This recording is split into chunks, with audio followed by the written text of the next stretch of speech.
Esse vídeo é uma adaptação para entendermos um pouco do processo de mecanismo de ação e de resistência de bactérias em relação a antibióticos como a penicilina. A primeira coisa que temos que ver é que a célula bacteriana possui estruturas delimitadoras.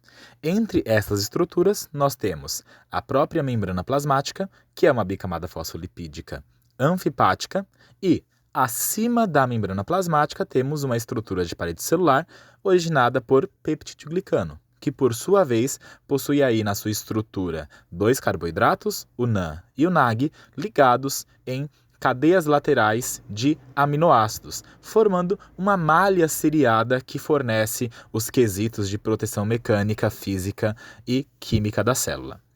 NAG e NAN vão ter aí a sua união por um processo que é denominado transglicosilação.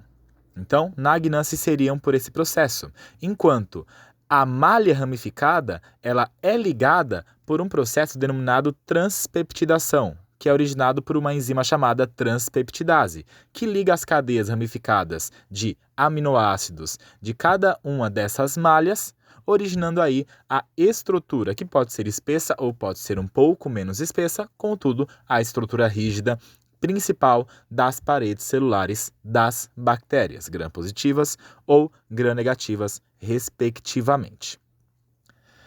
Pensando agora em relação aos mecanismos de ação relativos aos antibióticos de forma geral, temos que dar uma olhada, por exemplo, na estrutura de antibióticos baseados em penicilina, neste caso, que possuem anéis chamados beta-lactâmicos. Os anéis beta-lactâmicos são as regiões que vão ser utilizadas de forma concisa para se ligar à enzima transpeptidase e garantir que ela não ligue as cadeias laterais dos aminoácidos. E quando isso acontece, a célula, logicamente, vai ter uma estrutura danificada de parede celular, a pressão osmótica interna ela aumenta e a célula morre devido a, entre aspas, uma explosão de sua parede celular e consequente explosão da célula. Contudo, nós sabemos que as células bacterianas possuem mecanismos que são muito efetivos para coibir este princípio da penicilina. Este princípio ele se dá principalmente pela existência de plasmídios de resistência, plasmídios que são pequenos DNAs extracromossomais e que podem ser transmitidos de uma bactéria que os possui para uma bactéria que não os possui por um processo denominado conjugação. A conjugação ela ocorre pela união dessas bactérias por meio do pilus, realizando, assim, a transferência desses plasmídios, neste caso, de resistência ao antibiótico penicilina, para uma bactéria que não possui.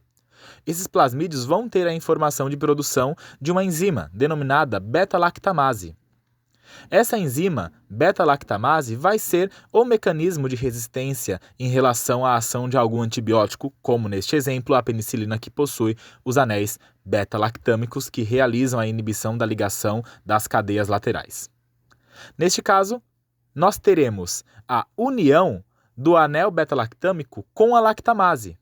E esse anel ele vai ser quebrado por um processo de hidrólise. E se ele é quebrado, não existe possibilidade da penicilina se ligar à transpeptidase. A transpeptidase continuará com a sua atividade e o mecanismo de inibição da síntese da parede celular ele não vai existir. Então a bactéria ela não vai se romper, ela vai garantir a sua integridade total de sua estrutura.